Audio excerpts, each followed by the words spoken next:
I had this rule, right? I didn't mind passing stuff around to people if you're in your pod. So the way SMU was, it was a big rectangle, and then there's 4 hallways. And in each hallway, there's 4 clusters, 2 in the back, 2 in the front.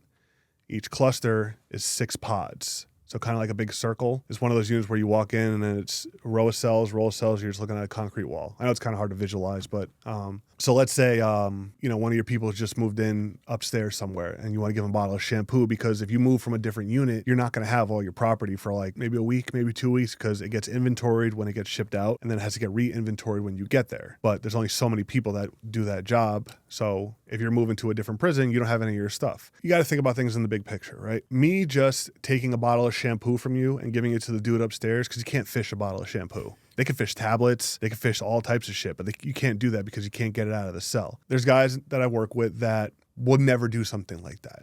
And like, yeah, you do that, and then next week they're asking you to bring in an ounce of heroin. I'm like, that's a little bit of a stretch. There's a lot of things that could happen in between that, but if I just do something so simple where I treat somebody like a human, because this guy just wants to shower. He's not asking for anything ridiculous. Let me just give this bottle of shampoo upstairs so he could bird bath in it. You know how much easier that's going to make my day? Just from that simple gesture of humanity and civility, that's going to make my day a lot easier, right? But I had rules. I said, look, I'll pass something within the pod. I'm not passing anything to different pods. That's crazy.